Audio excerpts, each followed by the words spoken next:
for what happens in Al-Fashir. And so I'm going to say some things that I've never said publicly before here in a second. We got ground photos from El Janena pretty early on in the killing that we had not made public. And that became very important because we were using them to measure the bodies, because there were so many body piles of Masalit men and boys. They basically caught this one neighborhood and blocked it off. And they raped the women and the girls, but the women and the girls would gather the bodies and put them in basically a mausoleum they created out of a schoolhouse. And so we could navigate and follow the RSF killing from space using the body piles as navigation points. They were killing so many.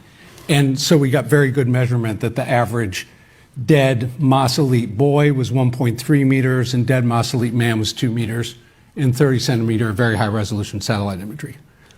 And so we then detect through NASA sensors thermal plumes exploding to the north and a little bit to the south, but mostly the north-northwest. Serba, the village of Serba goes up. We watch that from space as they attack like hyenas. They come in on one side to lead the people in one direction, then they attack from the other direction very closely.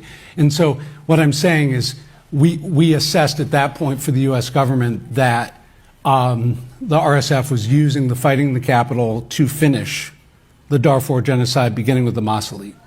And we sent a very important secret warning saying that Al-Fashir would likely be under attack by the end of the 2023-2024 dry season. So an important thing here, any Sudanese people in the house? Yeah, so you guys know that the fighting in Sudan is seasonal, and the weather patterns are essential to assessing and predicting what people are going to do. And so we sent a message to the U.S. government that, up to the National Security Council, National Intelligence Council, that Al-Fashir was going to be under attack probably at earliest November 23 into the beginning of 24. And we briefed the UN Security Council in private session in July 2023. So we were 2.5 years from the massacre in Al-Fashir that would happen on October 26 until now. And so we had 2.5 years of warning. And we could see from how they were moving the forces out of Janena, they were attacking the critical SAF garrisons, but also the communities around Zelenji, Nyala, Kas, Armada, the Bulbul massacre. And so they were basically creating this net that the focus was Al-Fashir. And the reason why Al-Fashir was so important, to go back to the first genocide, is that the Zagawa in the Darfur, really because of, in a way, success of UN peacekeeping, had run to Al-Fashir as the safe haven. And around Al-Fashir you have Al-Salam, Abu Shuk, and most importantly Zamzam camp, 12 kilometers to the south. So on one hand they go into the safe haven and they become sitting ducks. And so we could see by the time we get to the spring of 2024, so we sat the siege watching from space for 18 months. The siege lasted 18 months. I want to put this in perspective. Al-Fashir was under siege for 3.5 times Stalingrad, and 3/4 the siege of Leningrad during World War II. Gaza was under IPC-5 for I think a month to 2 months, correct me if I'm wrong. We were under IPC-5 in Al-Fashir, integrated phase classification level 5, highest level of famine, for 15 months. Okay, 15 months.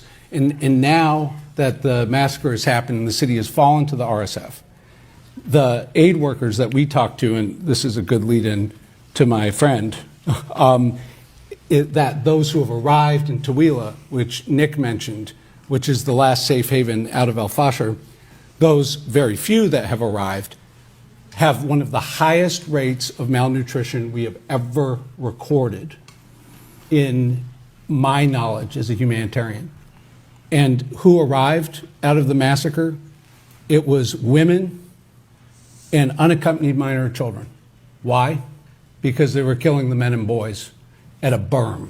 They built a wall around Al Fasher by the fall of this past year that we were the first to catch it. It was 9 feet high, and they had bulldozers working around the clock and backhoes, 37 kilometers long. They created a kill box, and they walled in the remaining 4 in the Zagawa in the city, and basically the last major battle to date of the Darfur genocide. And when it fell, we could see the street filled overnight with 1.3 meter to 2 meter objects. And they were in C shape, J shape, or L shape. That's because when you shoot someone and you look at them from space when they get shot, they'll fall in the fetal position or on their knees. And so we saw trucks with 50 cal machine guns, and we would see half-meter red discoloration on the ground, and that was blood. And we think we got a call, this is where I'll end, we had a ground network, we think they're all dead now. Our ground guys call us on Monday after the fall, and in the morning they say 1,200 of our family members and friends are dead. By that evening, they say 10,000. By Tuesday, we never got them on the phone again.